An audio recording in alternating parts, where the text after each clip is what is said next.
தமிழகத்தில் தாவேக ஆட்சி அமைத்து 10 நாட்கள் கடந்துள்ள நிலையில் மக்களிடம் மாற்றம் ஏற்பட்டுள்ளதா என்பது குறித்து நமது டிஎன் நியூஸ் 24 சேனல் மக்களிடம் கருத்து கேட்கையில் இளம்பெண் ஒருவர் தாவேக ஆட்சி குறித்து பேசியது இணையதளத்தில் வைரலாகி வருகிறது.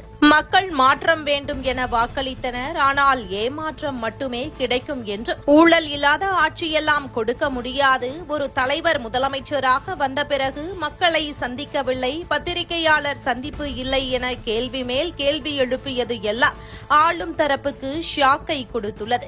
மேலும் பல இளம் தலைமுறையினர் எதற்கு தாவேகாவிற்கு வாக்களித்தோம் என தெரியாமல் வாக்களித்த நிலையில் இந்த பெண் கொடுத்த பதில்தான் மக்களை சிந்திக்க வைத்திருக்கிறது. எலெக்ஷனுக்கு முன்னாடி அவர் கொடுத்த வாக்குறுதி என்னன்னா, இப்ப இருக்க ஆளும் கட்சி இருக்க ஆட்சியில எந்த பெண்களுக்கு பாதுகாப்பு கிடையாது, எதுவுமே கிடையாது, குழந்தைகளுக்கு பாதுகாப்பு கிடையாது, பாலியல் வன்கொடுமைகள் நிறைய நடக்குது. அந்த ஒரு வார்த்தை மட்டுமே தான் சொல்லி லேபிளாக அதை மாத்தி தான் அவரை ஆட்சியை பிடிச்சாரு.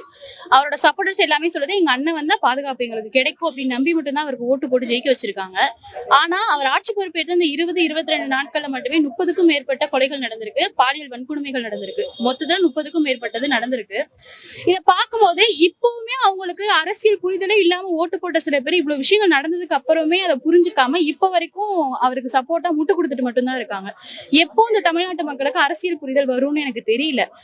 பெரியார் வளர்த்த பேரும் பிள்ளைகள்லாம் எங்க போனாங்கன்னு தெரியல. அவ்வளவு பேர் இருந்தா அவர் அவ்வளவு பகுத்தறிவு கொடுத்து வளர்த்தாங்க. இந்த ஒரு வருஷத்துல இந்த பகுத்தறிவுலாம் காணாம போன மாதிரி தான் இருக்கு. இதுக்கப்புறமாவது மக்கள் அரசியல் புரிதலோட எது சரியானது எது தவறானதுன்றதை புரிஞ்சுக்கணும்னு நான் நினைக்கிறேன். மாற்றம் வரும் நம்பிதான் கொடுத்திருக்காங்க. அந்த மாற்றம் ஏமாற்றமா போகாம இருந்தா நல்லது. டக்கு நம்ம பிரஸ் மீட் அவர் பிரச்சாரம் பண்றப்ப பேசாரு, இல்ல ஒரு ஸ்டேஜ்ல போய் பேசாரு அப்படின்னா முன்னாடி ஸ்கிரிப்ட் ரைட் பண்ணி கொடுத்துறாங்க. அவர் அதை பார்த்து முன்னாடி வச்சு பேசிடுறாரு. பிரஸ் மீட்னு போச்சு அப்படின்னாலே அட்டன் டைம்ல ஸ்பாட்ல கொஸ்டின் கேட்பாங்க. அதுக்கு ஆன்சர் தெரியணும்ல. ஒரு ப்ராப்பர் பொலிட்டீஷியன் ஸ்பாட்ல கேட்கிற கொஸ்டினுக்கு ஆன்சர் பண்ணணும். பட் இவருக்கு அது தெரியாது. ஸ்கிரிப்டை மட்டுமே பார்த்து படிச்சவரு. ஒரு ரிப்போர்ட்டர் டக்குனு ஒரு கொஸ்டின் கேட்டா அதுக்கு பதில் தெரியாம அவர் என்ன பண்ணுவாரு?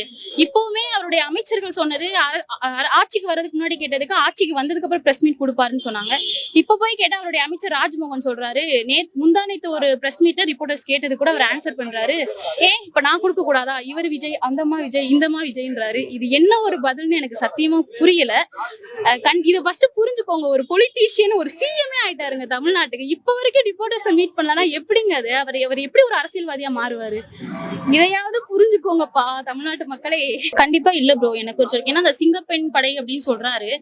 அதுவுமே இதுக்கு முன்னாடி டிஎம்கே ஆட்சியிலேயே பிங்க் கார் வச்சு ஒண்ணு பண்ணாங்க, பெண்கள் பாதுகாப்புக்காகவே பண்ணிருந்தாங்க.